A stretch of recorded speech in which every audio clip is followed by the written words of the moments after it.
kami dari Universitas Widya Dharma Pontianak, Fakultas Ekonomi dan Bisnis, jurusan Akuntansi. Pada hari ini kami akan menampilkan video kami dari mata kuliah Manajemen Sumber Daya Manusia dengan dosen pengampu Pak Heri Ferianto. Namun sebelum itu izinkan kami untuk memperkenalkan diri kami masing-masing. Perkenalkan, nama saya Suri Angelin. Nama saya Marsa Jonathan. Nama saya Novianti. Nama saya Michelle. Nama saya Raya Stipani. Baik, selamat menyaksikan video kami dengan judul Perencanaan Perekrutan Karyawan.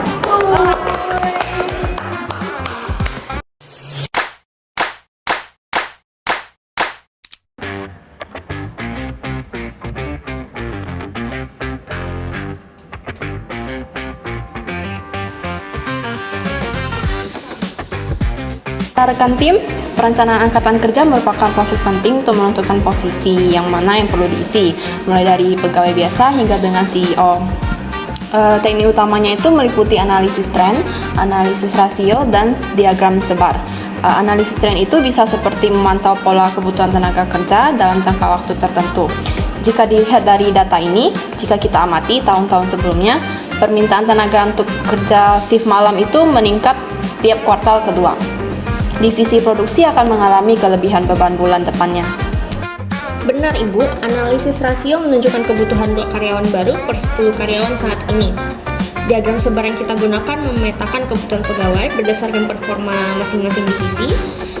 Titik pada diagram menunjukkan unit produksi mana yang sering mengalami kelebihan beban kerja. Tingkat turnover di shift malam juga tinggi. Tanpa perencanaan baru, situasi bisa aja jadi kacau. Jadi berdasarkan kombinasi analisis tren dan diagram sebar yang ada, membuat kita sudah punya gambaran yang jelas. Berarti bukan hanya berdasarkan asumsi, tapi ada data konkret yang ada. Berdasarkan data itu, kekacauan bisa menjadi resiko utama jika kita sedang kekurangan tenaga kerja pada divisi produksi. Untuk sekarang, mari kita prioritaskan sumber daya manusia internal terlebih dahulu melalui pengumuman lowongan kerja yang mencantumkan kualifikasi, jadwal, dan besaran bayaran. Mungkin ini bisa membuat perusahaan lebih menghemat biaya operasional karena karyawan sudah mulai mengenal budaya perusahaan itu terlebih dahulu. Saya setuju. Itulah kekuatan perencanaan SDM modern yang menggabungkan teknik analisa data dengan wawasan lapangan. Jika sumber internal tidak mencukupi, kita bisa beralih ke eksternal seperti rujukan atau internet. Kemudian Cindy, silakan kamu buat pengumuman mengenai lowongan hari ini juga. Baik Bu. Baik, rapat hari ini kita sampai di sini terlebih dahulu. Mari kita bertepuk tangan.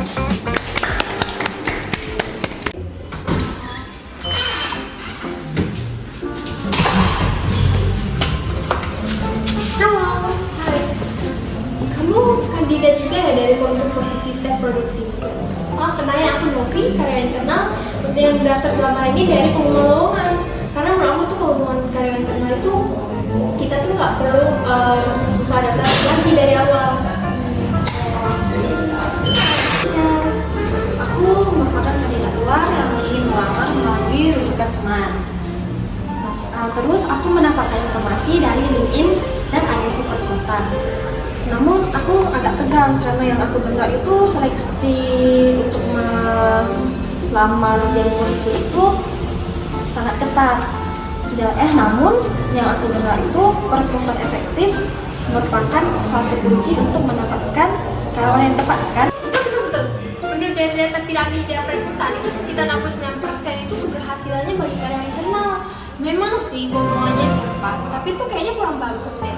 Dimana kan perusahaan itu juga harus melihat atau mendorong dari keberagaman, kayak misalnya dari pekerja wanita, minoritas, pekerja lanjut usia, ataupun penyandang disabilitas. Menurut kamu gimana, Misha? Saya merupakan lulusan baru dengan pengalaman magang di pabrik.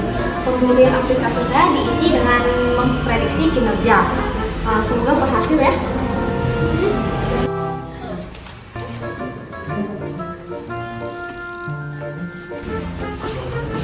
Ayo ke saya ke ruang meeting.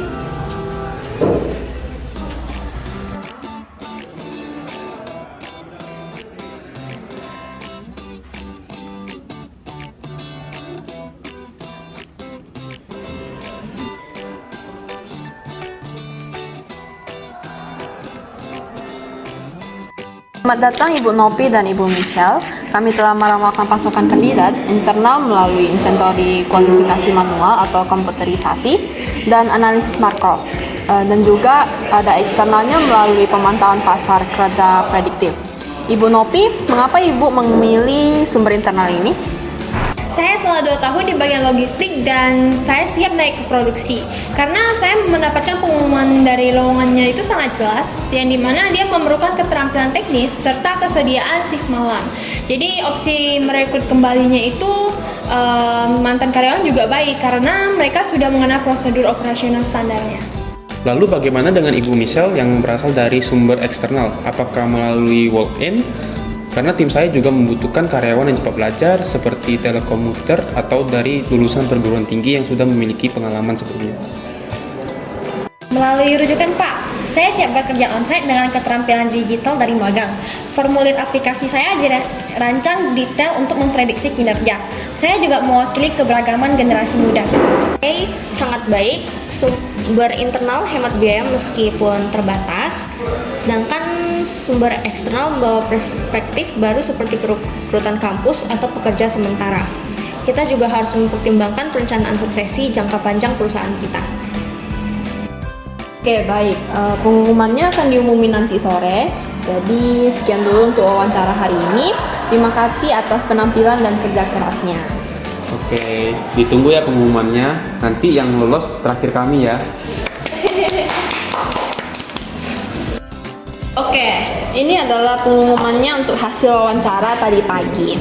Ibu Nopi dan Ibu Michelle, selamat Anda diterima. Ini hasil perencanaan SDM yang sukses, kombinasi internal dan eksternal dengan teknik analisis tren hingga dengan keberagamannya. Terima kasih, saya akan berkontribusi dengan maksimal. Jadi selamat atas perekrutan yang efektif ini. Tanpa perencanaan ini, produksi kita bisa terganggu. Mari lanjutkan perencanaan suksesi ini. Jangan lupa formulir aplikasi untuk memantau kinerja ke depan ya. Jadi kesimpulannya adalah perencanaan SDM ini adalah analisis sistematis yang menghubungkan kebutuhan tenaga kerja dengan tujuan organisasi, meningkatkan efektivitas melalui teknik tren atau rasio, dan juga sumber internal sama eksternalnya dan keberagamannya. Jadi inilah kunci sukses dari perusahaan itu sendiri. Suara.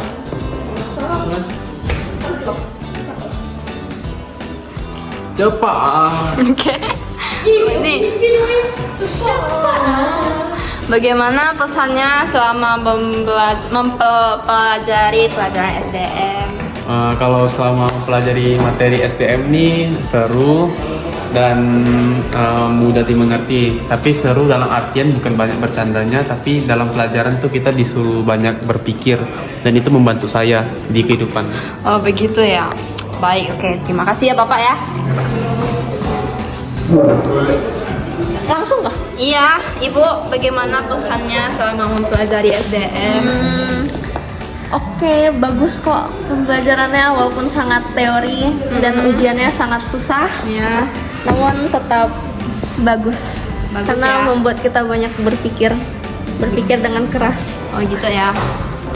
Sehat-sehat Bapak. Ya, oke. Terima kasih ya.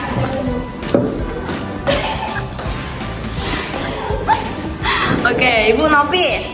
Bagaimana nih pesannya selama Sangat seru. SDM? Oh, oke. Kenapa bisa seru tuh? Materinya Bapak aja sangat detail. Bapak asik. Terima kasih. Oke, Ibu Michelle. Kalau untuk saya seru dan Bapak juga menjelaskan hal yang nggak kami mengerti. Terus saya enjoy aja sih mengikuti Enjoy kelas ya. Bapak. Semangat Pak. Oke. Kiss bye dulu, kiss bye. Kiss bye, kiss bye. Pesan kesannya? Pesan kesannya?